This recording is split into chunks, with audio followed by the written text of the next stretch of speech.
Hello అండి, అందరికీ నమస్తే. ఈరోజు మనం చేసుకోబోయేది ఆరోగ్యానికి బంగారం లాంటి ఉసిరికాయ పచ్చడి అండి. ఉసిరికాయ అంటేనే విటమిన్ సికి పవర్ ఆఫ్ హౌస్ అని చెప్పొచ్చు. చలికాలంలో ఇమ్యూనిటీ పెంచుకోవాలన్నా ఇది చాలా బెస్ట్ అని చెప్పొచ్చు.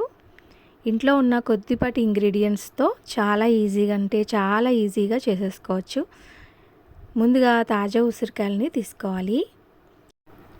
బాగా కడిగిన తర్వాత చక్కగా మొత్తం అన్నీ కూడా బాగా తుడుచుకోవాలి. ఒక క్లాత్ పెట్టుకొని బాగా తుడుచుకున్న తర్వాత ఇలా ఆరబెట్టుకోవాలి ఒకసారి.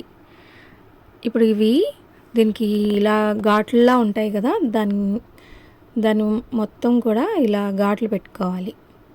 చాకుతో ఇలా ఘాట్లు పెట్టేసుకున్నామంటే మొత్తం చుట్టూ కూడా ఇలా ఘాట్లు పెట్టుకుంటే నూనెలో వేయించుకున్నప్పుడు ఇవన్నీ కూడా తొందరగా వేగిపోతానికి బాగుంటుంది. అందుకని ఇవన్నీ ఘాట్లు పెట్టేసుకోవాలి. ఇలా ఘాట్లు పెట్టుకున్న తర్వాత ఒక ప్లేట్లోకి అయితే తీసేసుకున్నాను. ఒక పాన్ పెట్టుకొని ముందుగా ఒక 3 స్పూన్స్ వరకు ఆవాలు తీసుకున్నాను. ఆవాలు కూడా ఇందులో వేసేసుకుని బాగా వేయించుకోవాలి. దీంట్లోనే 1 స్పూన్ వరకు మెంతులను కూడా వేసుకుంటున్నాను. తక్కువే కాబట్టి 2 కలిపేసి వేయించేసుకుంటున్నాను. ఎక్కువ మోతాదులో చేసుకుంటే కనుక విడివిడిగా వేయించుకోండి. ఇవి ఆవాలు చిటపటమంటూ వేగిపోయే వరకు కూడా వేయించుకోవాలి. మెంతులు కూడా బాగా కొంచెం కలర్ మారినాయి అంటే మంచి స్మెల్ వస్తుంది. అప్పుడు కొంచెం వేగిపోయినాయి అంటే తీసి పక్కన పెట్టుకోవచ్చు, చల్లారి పెట్టుకోవచ్చు. ఒక 2-3 నిమిషాల్లో వేగిపోయినాయండి, తక్కువ క్వాంటిటీయే కాబట్టి.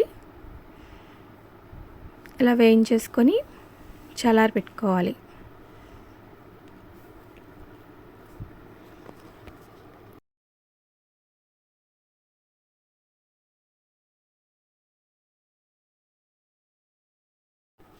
ఇప్పుడు ఒక పాన్లో ఆయిల్ వేసుకోవాలి. వేరుశనగ ఆయిల్ తీసుకుంటే చాలా బాగుంటుందండి పచ్చడికి. ఎప్పుడు వేరుశనగ ఆయిల్ వేసుకుని దాంట్లో కొంచెం ఇంగువ కూడా వేసుకోవచ్చు. నల్ల ఇంగువ వేసాను నేను. ఘాట్లు పెట్టుకున్న ఉసిరికాయలని ఇందులో వేసేసుకోవాలి. స్లోగా వేయించేసుకోవాలి ఇవన్నీ కూడా. ఇలా వేయించుకోవడం వలన పులుపు అనేది కొంచెం తగ్గుతుంది. ఉసిరికాయ ముక్కలు కూడా చక్కగా మెత్తగా వేగిపోతాయి. ఇవన్నీ బాగా వేగిపోవాలి. కలర్ కొంచెం చేంజ్ అయ్యే వరకు కూడా, రెడ్గా అయ్యే వరకు కూడా వేయించుకోవాలి. చూస్తున్నారు కదా, వేగుతున్నప్పుడే కొంచెం కలర్ మారుతున్నాయి కదా. కొంచెం బాగా వేయించుకున్నామంటే కొంచెం నిలువ ఉంటుంది పచ్చడి కూడా.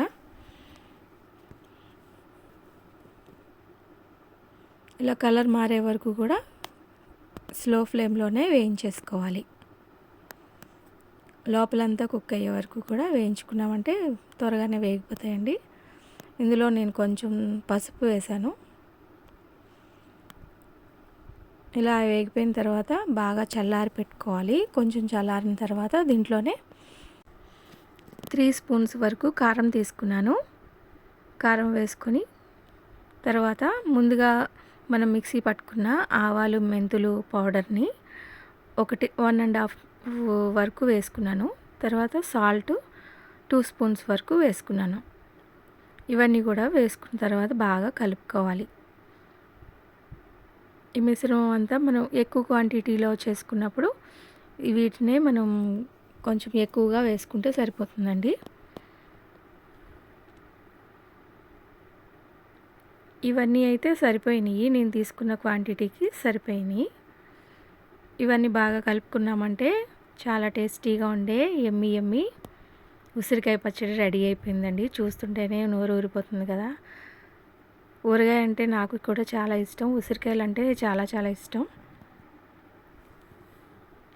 చూస్తున్నారు కదా, ఇప్పుడు ఈ పికిల్ని మనం గ్లాస్ జార్లో పెట్టేసుకున్నామంటే చాలా రోజులు నిల్వ ఉంటుంది. వీడియో నచ్చితే లైక్ చేయండి, షేర్ చేయండి. Thank you.